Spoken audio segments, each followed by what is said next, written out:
Good morning, and welcome back to America's Leaders from Coast to Coast, the 250th Anniversary Edition. I'm Stephen.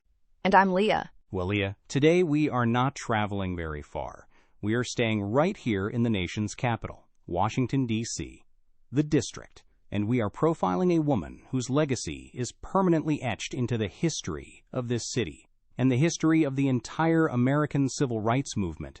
We are talking about the district's delegate, Democrat Eleanor Holmes Norton. Stephen, this is such a timely profile because we are looking at the end of an absolute era in Washington politics.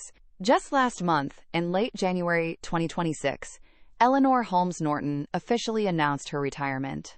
She is 88 years old. She is currently the oldest member of the House, and she has been the sole voice for D.C. residents in Congress for 35 years.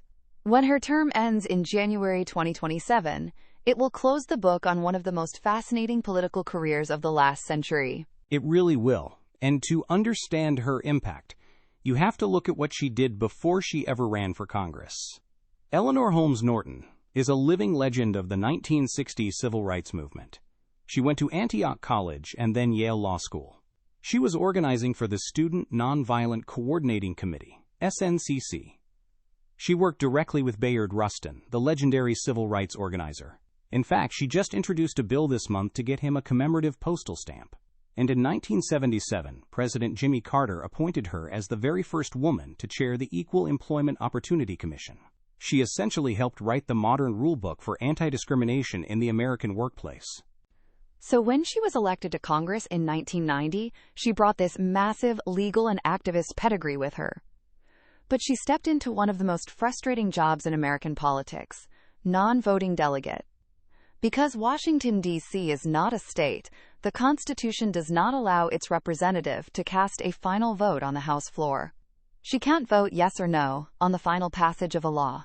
Which sounds incredibly limiting, but she found a way to maximize her power anyway. Exactly. She realized very early on that the real work of Congress happens in committee rooms, not on the floor. And delegates Carmel allowed to vote in their committees.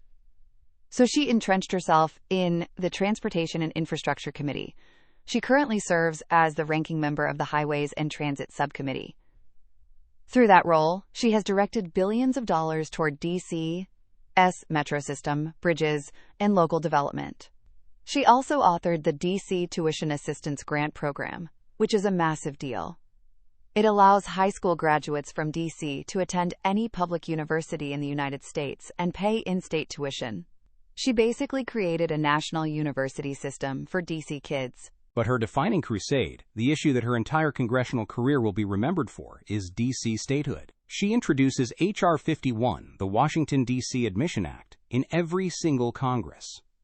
Her argument is a fundamental question of civil rights. You have 700,000 American citizens living in D.C. They pay federal taxes. In fact, they pay more federal taxes per capita than any state in the Union. They serve in the military. They die in foreign wars. But they have no senators and no final vote in the House. She calls it the ultimate case of taxation without representation. And H.R. 51 is actually a very clever piece of legislation. It gets around the constitutional issue by shrinking the federal district. Under her bill, the official capital would be reduced to just the White House, the Capitol building, the Supreme Court, and the monuments on the mall.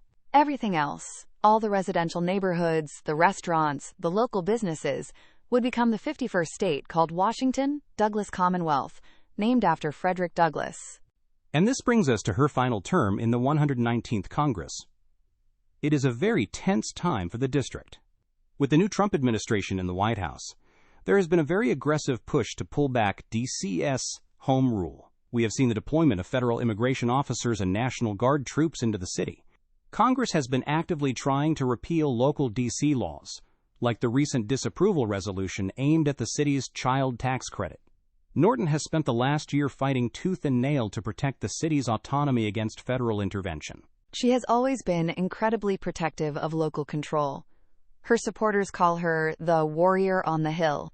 And now that she has announced her retirement, it has kicked off what is going to be a wild Democratic primary in June of 2026.